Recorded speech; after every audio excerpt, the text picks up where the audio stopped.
Guys as a beginner आप लोग drop shipping business कैसे स्टार्ट कर सकते हैं। एंड आप लोगों ने अभी तक इस बिजनेस के बारे में जस्ट प्रॉफिट का ही सुना है, लेकिन आपको पता नहीं कि बहुत से लोग आंखें बंद करके जब इस बिजनेस के अंदर आते हैं तो उनको बहुत ज्यादा लॉस भी होता है। उस लॉस से बचने के लिए कौन से मेन फैक्टर्स हैं जिनका जानना आप लोगों के लिए बहुत जरूरी है, और आप लोग कैसे अपना ड्रॉप शिपिंग बिजनेस स्टार्ट करेंगे, सारा कंप्लीट A to Z चीजें मैं आप लोगों को इस वीडियो में एक्सप्लेन करने जा रहा हूं। बट यहाँ पर सबसे पहले आपको पता होना चाहिए कि ड्रॉप शिपिंग बिजनेस किस मॉडल पे काम करता है। तो नंबर 1, आप लोग ऐसे सप्लायर्स को फाइंड करोगे जो कि आपको प्रोडक्ट सस्ते प्राइस में प्रोवाइड करेंगे, और वहां से आप लोग प्रोडक्ट्स को पसंद करके उनको डबल प्राइस में अपने स्टोर के ऊपर लिस्ट करोगे।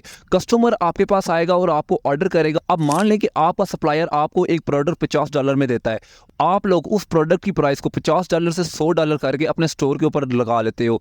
अब कस्टमर आपके स्टोर के ऊपर आता है, उस प्रोडक्ट को पसंद करता है और $100 का ऑर्डर आपको दे देता है। आप लोग जस्ट अपने कस्टमर का नेम, एड्रेस, उसका फोन नंबर, सारी इंफॉर्मेशन लेके आप लोगों ने सिंपल अपने सप्लायर के पास जाना है और सप्लायर्स को $50 पहले देने हैं, और उसके बाद सप्लायर प्रोडक्ट को पैक करके आपके कस्टमर तक पहुंचा देगा। अब इस पूरे प्रोसेस में कुछ ऐसे एलिमेंट्स हैं जिनका जानना आप लोगों के लिए बहुत जरूरी है। नंबर 1, आपने ऐसी प्रोडक्ट्स लगानी है जो प्रोडक्ट्स एक्चुअल में आप लोगों को सेल्स लेके दे। तो यहाँ पर सबसे पहले आपको मेन पता होना चाहिए यार किस तरह की प्रोडक्ट्स सबसे ज्यादा ऑनलाइन सेल होती हैं। तो प्रोडक्ट्स की सिंपल 2 टाइप्स होती हैं, एक problem solving and second one is necessary products. अब प्रॉब्लम सॉल्विंग प्रोडक्ट्स वो होती हैं जो कि छोटी से लेके बड़ी किसी भी प्रॉब्लम को हल कर रही हो, एंड नेसेसरी प्रोडक्ट्स वो प्रोडक्ट्स जो कि आप लोगों की जरूरत को पूरी कर रही हो, जैसे कपड़ा, जूती, कैप, ये मेरी जरूरत को पूरी कर रही है तो ये मेरी नेसेसरी प्रोडक्ट्स हैं। ढेरों प्रॉब्लम सॉल्विंग प्रोडक्ट्स मार्केट में अवेलेबल है, तो कौन सी प्रॉब्लम सॉल्विंग प्रोडक्ट्स आप लोगों ने अपने स्टोर के ऊपर लिस्ट करनी है जो कि ज्यादा से ज्यादा सेल होगी।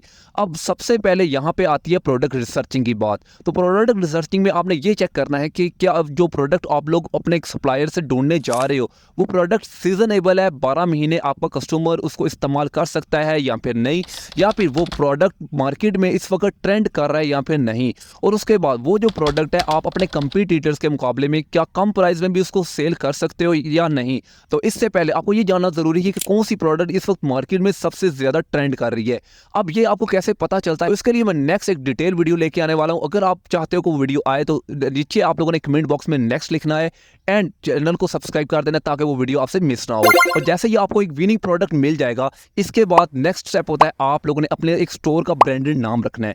स्टोर का नाम ब्रांडेड रखने के लिए आप लोगों के पास 2 प्लेटफॉर्म है, फर्स्ट इज GoDaddy, होस्टिंगर, और इन प्लेटफॉर्म से आप एक अच्छा ब्रांडेड नेम रख सकते हो। अब ब्रांडेड नेम में क्या क्या हैसियतें होनी चाहिए। नंबर 1 इज आपका ब्रांडेड नेम आई कैचिंग होना चाहिए। सेकंड वन इज आपका नेम के स्पेलिंग आसान होने चाहिए। Third one is very important, आप लोगों ने अपने स्टोर का नाम ब्रांडेड नेम से मिलता जुलता रखना है, ताकि लोग अगर गलती से सर्च करते भी हैं तो कहीं ना कहीं आपका नाम भी नीचे जरूर आएगा। एंड आफ्टर एक ब्रांडेड नेम रखने के बाद थर्ड वन इज आप लोगों का एक ई कॉमर्स स्टोर होना चाहिए। ई कॉमर्स स्टोर के लिए शॉपिफाई और वाओ कॉमर्स है, इनमें सबसे बेस्ट शॉपिफाई है, क्योंकि यहाँ पे आप लोग सिंपल ड्रैग एंड ड्रॉप करके अपना स्टोर तैयार कर सकते हो। और अगर आप लोग एज अ बिगिनर हो तो शॉपिफाई आप लोगों के लिए बेस्ट है, इसमें बजट भी आप लोगों का कम ही आएगा। एंड अब सबसे लास्ट एंड इंपॉर्टेंट चीज है प्रोडक्ट की प्राइस क्या होगी।